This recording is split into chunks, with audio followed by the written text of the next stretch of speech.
Andrew Sandoval.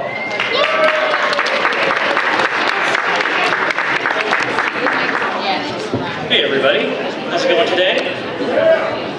I can hold the mic, look at that. I am standing up. All right, so for my next trick, I'd like to invite to the stage my good friend, Mr. Micky Dolenz.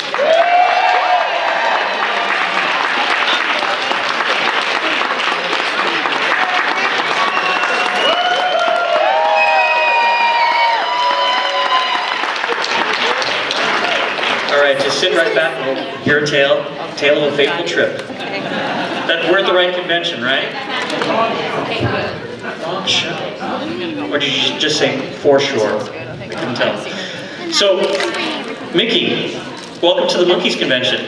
Thank you, Andrew. Welcome all of you. Thanks so much for coming out. It's been a pretty incredible journey over the last 48 years. I mean, who would have thought, right? You think? From a small dirt town on the West Coast all the way to the Meadowlands of New Jersey. How does a young man like yourself make that leap? Sex, drugs, and rock and roll. Well, I mean, no drugs, I didn't mean today. I meant back then. I was going to ask about growing up in a showbiz family, your mother and father. You know, some people know about their careers. Your father was an amazing restaurateur. I don't know if a lot of people know that. He was a fine actor as well. And your mother sang and was in entertainment as well. yeah, that's true. And that has a lot to do with how I ended up in my path. My mom was a singer. My father was an actor and singer. And they met doing a play in LA. And so yeah, I was born into... What play and what date was that? I have no idea what the play was. We'll ask Gary Strobel, right? You could figure that out. You can find that. Yeah, they did a play and they met and then got married, had me. Or maybe had me and got married. I don't know. Back in those days. So yeah, we were a showbiz family, but not your typical sort of LA, Hollywood, Beverly Hills showbiz family. We lived on a ranch, and we had horses and gardens, and we didn't live in Beverly Hills or Hollywood or LA. Looking back, I guess that was a conscious, sort of decision that they made. It wasn't your typical Hollywood sort of, upbringing, but it was showbiz. My earliest memories are my dad going on the set and hanging out with him, and my mom singing every day, so I thought everybody's parents were actors and singers. I just didn't know anything else right from day one. But like I say, we also lived this very rural sort of down home. My dad was from Italy, my mom was from Texas, and on her side of the family was Irish and American Indian. Right. So I'm Italian, Indian, and Irish, so don't get me drunk, pissed off, and armed. I was going to ask, we just saw Coco on stage, who sounded phenomenal. Didn't Coco sound great? Such an amazing voice. I became such a big fan of Coco listening to the Monkees records, because on some of the later tracks, she's doubling Micky. She's like Micky double-tracked when the two of them sing together. It's amazing. She sang a lot on those later Monkey tracks, and now, of course, we toured together all the time. Yeah, it's been great. Now you have another sister, right? Sorry? You have another sister, right? I have two other sisters. I have Debbie and Kathleen. Debbie is currently in Scotland, living in Scotland. Kathleen is in Northern California. And yeah, we grew up in this kind of, showbiz world. I mean, I remember my first screen test it was for a movie. It never got made, but it was for a movie, a proper Hollywood screen test. And I must have been 6, something like that. And my dad, I guess, had said, you want to, do a movie. And I was like, okay. I have some prenatal work coming out on ultrasound. Very cool. It's a DVD. It's me in like a little top hat. I'll have to pre-order. Prenatal stuff. It's it's a little fuzzy in black and white, but still, So, as far as your other sisters, we saw Coco sing. Do your other sisters sing, or did you? One of them, Debbie, sings. Used to. She actually could sing a little, bit, but she never pursued it. She went into the business world. Kathleen, I don't think, sings.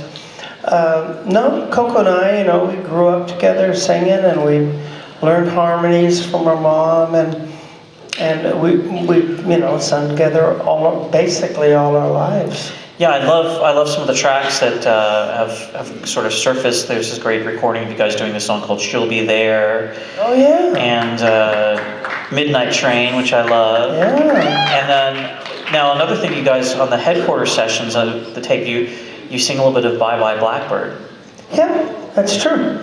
Yeah, we do. One of the first songs I remember my mom teaching or singing, us in the car driving around was Bye Bye Black, not the Beatle Blackbird, Right? The original, the old Bye Bye Blackbird song. And yeah, that's kind of one of the first songs I remember learning harmonies to and stuff like that. Would you give us a demonstration of some harmony singing? Well, not without Coco. Coco, would you help us out?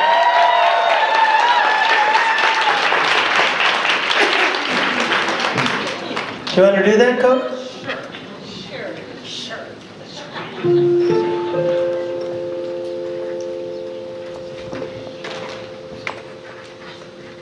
Hello.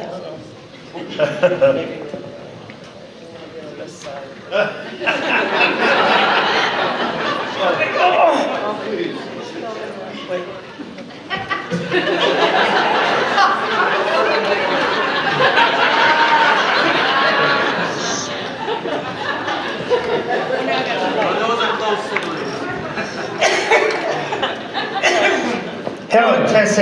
I'm always on this Can you side. hear yourself? Can I hear myself? Sure.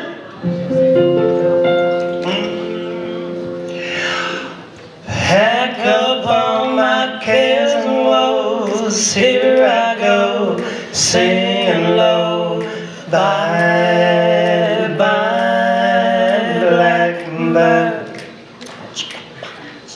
Where somebody waits for me, sugar sweet, so is she. Bye, bye, blackbird. No one there to love or understand me. Oh, what hard luck stories they all hand to me. Make my bed, light the light, I'll arrive late tonight. Blackbird, bye-bye. 1, 2, 1, 2, 3, 4. Back up on my decimal zero, I go singing low. Bye-bye, blackbird. Like somebody waits on me, sugar sweet, so is she. Bye-bye, blackbird. I know one there to love or understand me. Oh, what are like stories they all hand me. Make my bed, light the light, I'll arrive a little late tonight. Blackbird, bye-bye. Blackbird, oh blackbird, blackbird, oh blackbird, blackbird,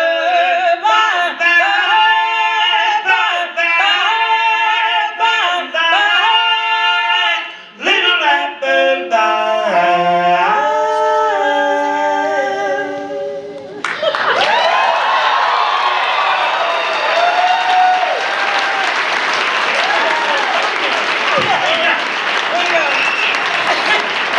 And then Coco that was- Dolenz.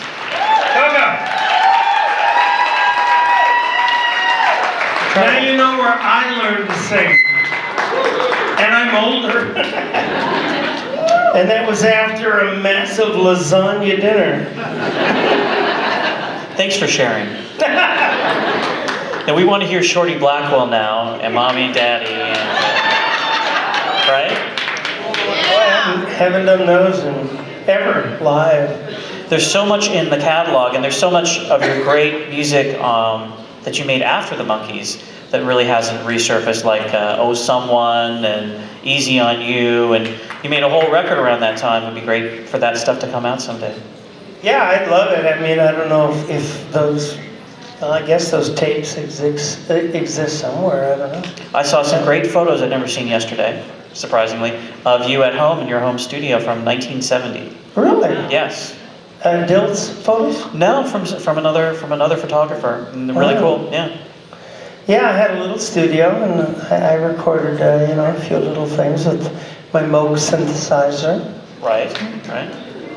which I eventually sold to Bobby Sherman.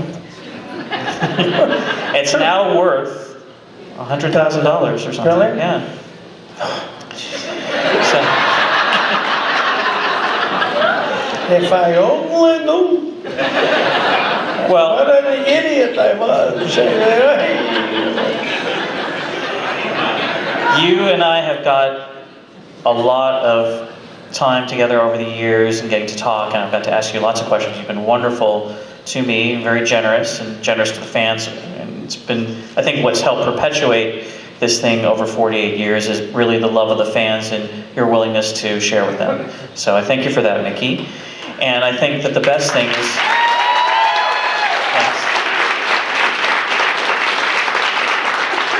rather than it be me just asking the questions, I think we should take some questions from the fans because they often don't get a chance to ask the questions. Because you know all the answers. Right. So you can, You know more than I do so about it. I've got my I phone. call up Andrew. I remember I was doing some TV show, wasn't it? Yeah. I'm on Who Wants to Be a Millionaire, Andrew. What band was I in?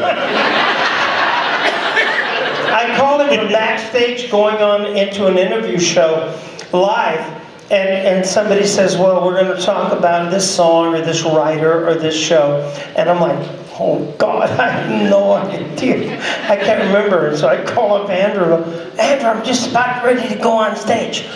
What was I doing on July the 14th in 1969? You were at a recording session at RCA from 2 o'clock to 4:15. Oh, thank you. Okay. It's handy to have me around sometimes. Yeah. So, anyway, I think Dave Alexander's here and maybe has the microphone. He's going to go run down the aisles Donahue-like, and we're going to take some questions. And we're going to try to answer them between the two of us. And Yeah. All right, we've got a question. Hi, Micky. I'm working on a book on the film work of Jack Nicholson, and so I'm curious about your perspective on his contributions to the script of the film Head, as well as his assembly of the soundtrack album. Jack's. so this is about to the script of Head, and then Okay. Yeah. Well, we met Jack. Bob Rafelson introduced us to Jack, and we all absolutely fell in love with him and his spirit and his charisma. He's incredible, entertainer, actor, person. He's just wonderful. And he's very funny. And what we did is we all went up to a golf resort, actually, outside of LA. And we sat around for 2 or 3 days at least. And all of us, the four of us, plus Jack, plus Bob Rafelson, plus Bert Schneider, and a couple of roadie assistant people. And we talked about what we wanted to do as a movie. The idea had come down that we did not want to do a 90-minute Monkee episode with a typical TV episode just stretched out to 90 minutes. We wanted to do something different. So Jack spent months, actually, going around and meeting all of us and hanging out and, partying, just kind of getting a sense of who we were individually. And then we had this weekend up in Ojai, California, and we sat around a tape recorder. I have like 16 millimeter footage of this, of us sitting around this little tape recorder, sitting on the floor, and just talking and kind of just talk, grooving and just whatever, about what we wanted to do, what we didn't want to do, what was. But the idea had always been that we're going to do something different than a 90-minute episode of the Monkees. And Jack, in his brilliance, took away, and Bob Rafelson, it must be said, also took away all of this monkeyness, us and this weekend and the tapes and all this stuff. And Jack, penned this incredible, weird, psychedelic, movie. And the thing about the movie had, which I expect somebody will ask, I have no friggin' idea what it was about. No, in years later, a good friend of mine, a movie creator, director, writer, producer named Edgar Wright, who, it's one of his favorite films, and amongst many others. The movie was essentially about the deconstruction of the film industry, the Hollywood corporate studio film industry, which was going on at that time. There was Easy Rider, of course, after the Monkees and after Head. Raging Bull, Martin Scorsese, Billy Jack was trying to break through. There was a movement to try to break through the Hollywood studio system. And Head was one of the first films to kind of do that. It did help that Bert Schneider's father was the head of Columbia Pictures. But the movie was about that, the deconstruction of the Hollywood sort of classic, traditional, old school studio system, and also about the Monkees as representative of the Hollywood, studios. The one scene in that movie that I think is the theme and what the movie is all about. How many people have seen that movie here? Oh.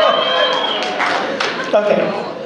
So there's a scene where it's a cavalry thing with Indians, and Mike and I are in like cavalry outfits, and Terry Garr, one of her first, I think maybe her first. Yeah, on screen dialogue in a movie. Yeah. Terry Garr was there in the movie and in that scene, and Mike and I are there, and we're like fighting off the Indians, and it's a big set with all the landscape and the backdrops. And I get hit with like 4 or 5 arrows, and in a fake, obviously, fake kind of thing. And then I go, Bob, meaning Bob Rafelson, I don't want to do this anymore. I hate that. I don't want to do this. This is just crap. It's just stupid.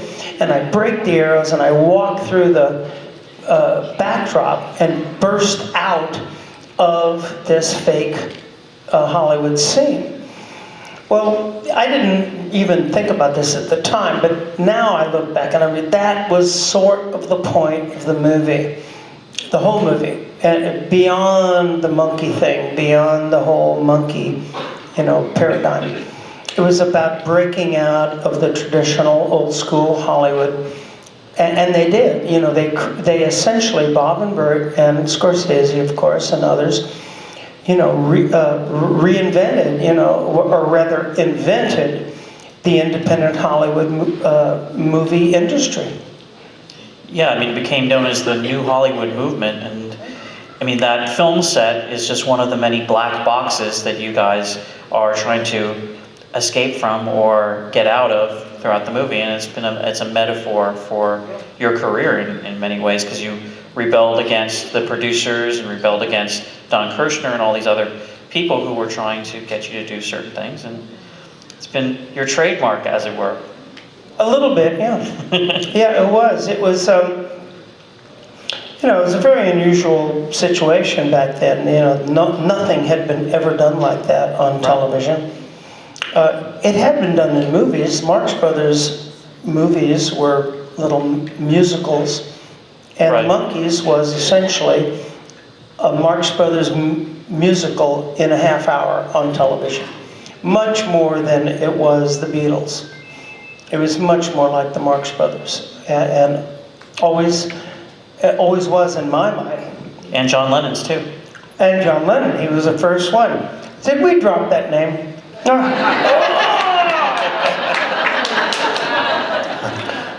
Yeah, he's the first one that I remember saying, they're like the Marx Brothers.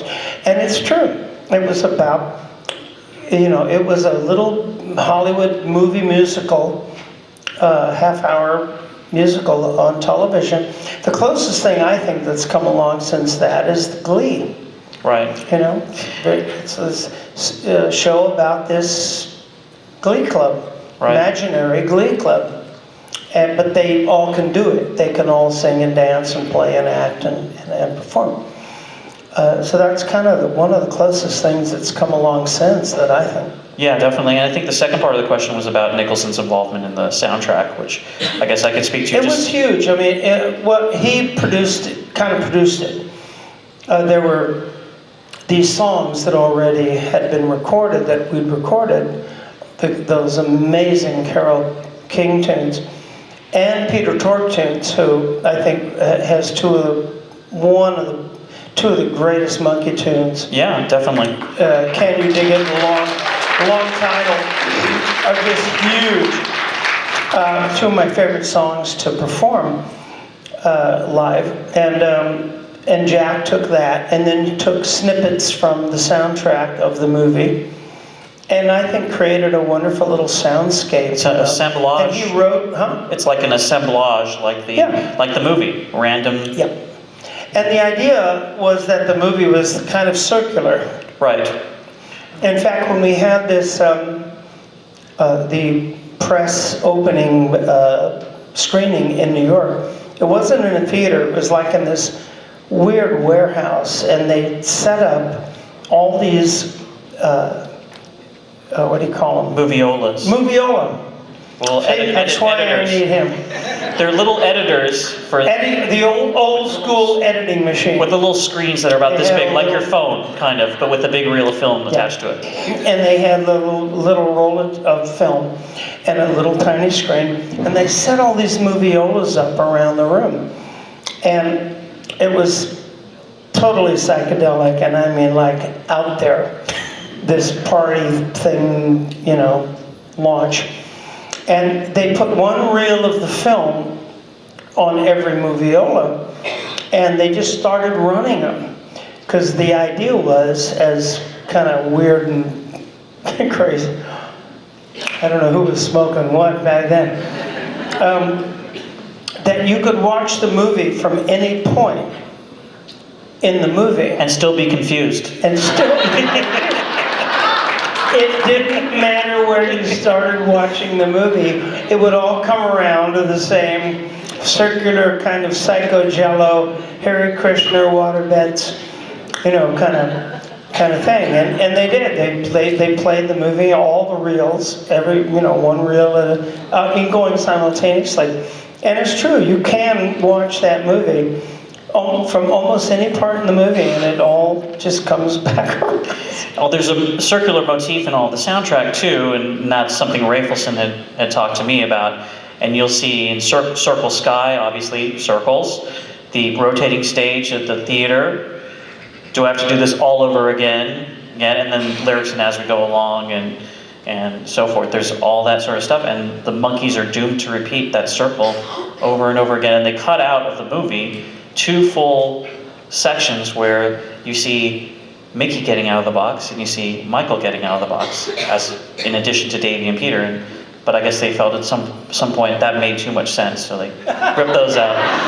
But those do exist, so let's take another question. How you doing, Micky? Could you describe your experiences when you visited London and visited the Beatles in the mid-60s? Visiting Abbey Road and the Beatles recording sessions for Sgt. Pepper in February of '67. Was it February? What I did day? that about the 15th. What time? I don't know, does somebody have my book here? What was I wearing?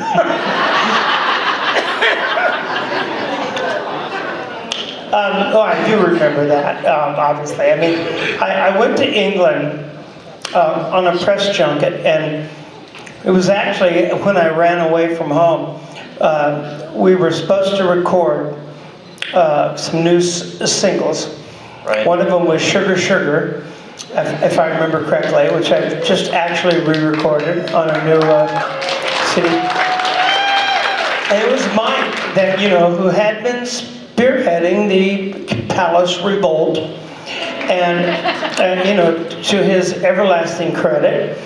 And I was just a stupid, kid going, yeah, okay, Mike. But he said, we really can't go record, these new tunes. We have to get some kind of control over this music. And I said, cool, fine. So I fled. I was supposed to record that next day. I booked a flight to the UK in London. And because there was a tour coming up, so we had to do some press. And I went and I ended up there, and the first thing that happened is the publicity people said, well, Paul McCartney wants to, invite you to his home and to, did I drop that name?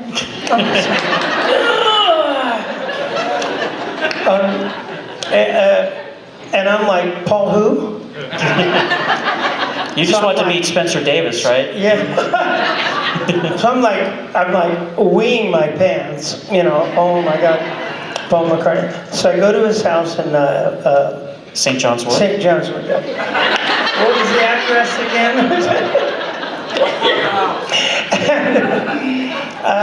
And just me and him, just having dinner. We had something to eat, and we watching TV. And there was a photographer there, and some friends and stuff. But it was very intimate.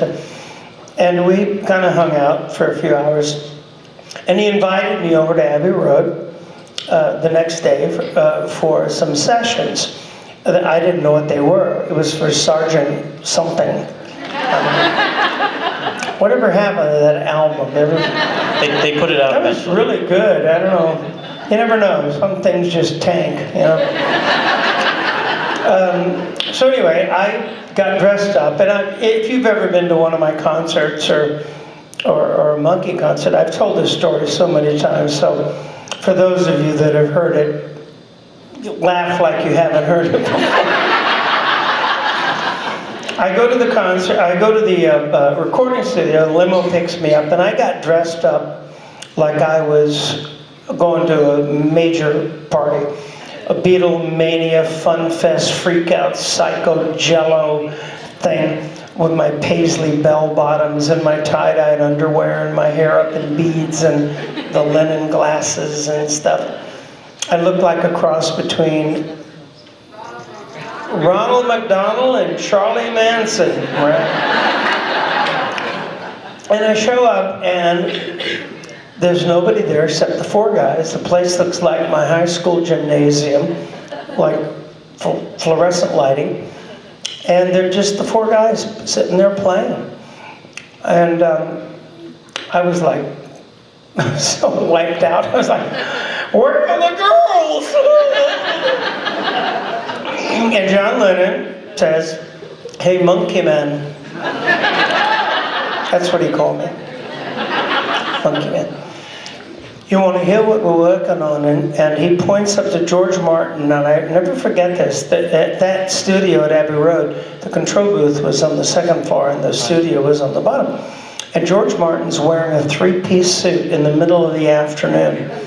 And he pushes a button on a 4-track tape recorder. Only 1 track more than his suit. And they played the tracks for Good Morning, Good Morning. Right. Which course, is burned into my memory. I listen to the tracks. I'm trying to be so cool. Hey, cool guys. Hey, John. Yeah, all right. And we sat down at 4 o'clock, a little BBC Abbey Road guy comes in a white apron and he has tea at 4 o'clock. And we sat and chatted about, life. And then there was John who was the one who said, all right, lads, down the mines. Let's get back to work, down the mines. And looking back, now I realize how they managed to accomplish that incredible amount of work in such a short period of time. They just didn't screw around.